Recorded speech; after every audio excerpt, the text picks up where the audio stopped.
નમસ્કાર, જય દ્વારકાધીશ મિત્રો. હું છું હિરણભાઈ શાસ્ત્રી. આપ સર્વેનું સ્વાગત કરું છું અમારા યુટ્યુબ ચેનલ વૃંદાવન એસ્ટ્રોલોજીમાં. આવો આજે જાણીએ દિવ્ય વ્રત વિશે, જે છે હનુમાનજીનું. આ દિવ્ય વ્રત હનુમાનજીનું 15 દિવસ માત્ર કરવાથી જે મનની ઈચ્છા હશે, જે મનોકામના હશે, હનુમાનજી અવશ્ય તમારી પૂર્ણ કરશે. આવો જાણીએ આ વ્રત વિશે વિસ્તારથી. અશ્વત્થામા બલિર્વ્યાસ હનુમાંશ્ચ વિભીષણઃ કૃપઃ પરશુરામશ્ચ સપ્તૈતે ચિરજીવિનઃ. 7 વ્યક્તિ ચિરંજીવીઓ છે, જેમાં હનુમાનજીનું નામ છે. હનુમાનજી આ કળિયુગના ઉત્તમ અને પ્રભાવી દેવ છે. બળ, બુદ્ધિ અને વિદ્યાના દાતા છે. દરેક પ્રકારનું જ્ઞાન હનુમાનજી આપી શકે છે.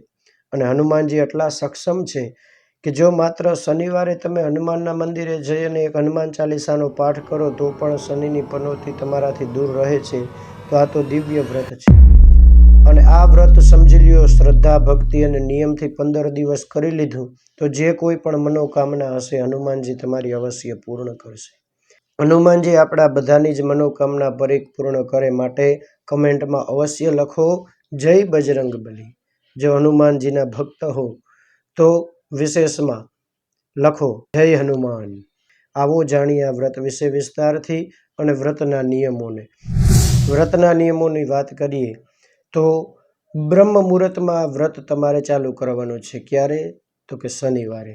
શનિવારથી આ વ્રત ચાલુ થાય. શનિવારથી શનિવાર 8 દિવસ અને સામેના શનિવારે 15 દિવસ. આમ 15 દિવસ સુધી સતત આ વ્રત કરવાનું છે. સવારે 4:30 વાગ્યે સ્નાન ઇત્યાદિ કરી અને 4:30 વાગે તમારે હનુમાનજીનો એક બાજોઠ અથવા પાટલો લઈ એના ઉપર કેસરી અથવા તો લાલ વસ્ત્ર પાથરી એના ઉપર હનુમાનજીની છબી અથવા તો હનુમાનજીની મૂર્તિ રાખવાની છે.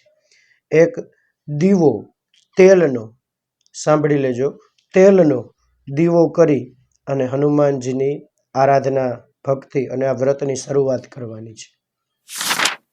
હનુમાનજીની સમક્ષ દીવો ચાલુ કર્યા પછી હનુમાનજીને ચાંદલો ચોખા કરી અને જે કંઈ પણ મનની ઈચ્છા છે એ સંકલ્પ, એ ઈચ્છા તમારે હનુમાનજી આગળ સંકલ્પ મૂકવાનો છે. એ ઈચ્છા તમારે હનુમાનજીની આગળ અર્પણ કરવાની છે. ત્યારબાદ નમસ્કાર કરી અને હનુમાનજીનું આ વ્રત ચાલુ કરવું. દરરોજના માટે 11 હનુમાન ચાલીસાના પાઠ તમારે કરવાના છે. ક્યારે? 4:30 વાગ્યેથી ચાલુ કરી અને જ્યારે પણ પૂર્ણ થાય. અને સમજો કે આજે 4:30 વાગ્યે આ વ્રત ચાલુ કર્યું તો 15 દિવસ સુધી સતત જે સમયે ચાલુ કર્યું હોય એ જ સમયે પ્રયાસ કરવો કે ચાલુ થાય.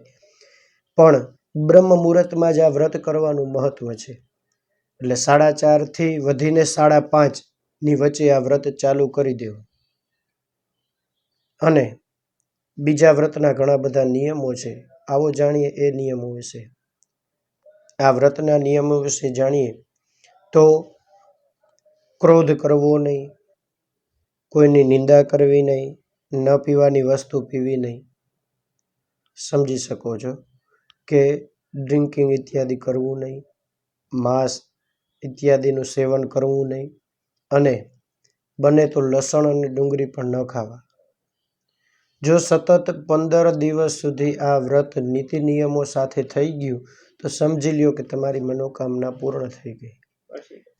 તો શુભ અને સારી મનોકામના તમે હનુમાનજી આગળ પ્રગટ કરજો. માત્ર 15 દિવસથી હનુમાનજી તમારી દરેક મનોકામના પૂર્ણ કરશે. ભગવાન બજરંગબલી દરેકની મનોકામના પૂર્ણ કરે. અવાજ ધાર્મિક અને જ્યોતિષને લગતા વિડીયો, જ્યોતિષનું જ્ઞાન, કુંડળી પરામર્શ અથવા તો કોઈ પણ પ્રકારનું કુંડળીને લગતું જ્ઞાન જો આપને જોતું હોય તો અવશ્ય કમેન્ટ કરો. અમે અવશ્ય પ્રયાસ કરશું કે તમારા કુંડળીના અથવા તો તમારી કમેન્ટના જવાબ અમે આપી શકીએ આ વિડીયોના માધ્યમથી. તમારા મિત્રોની સાથે પણ શેર કરો, જેનાથી એને પણ સારું અને શુભ જ્ઞાન મળે. જય દ્વારકાધીશ. નમસ્કાર.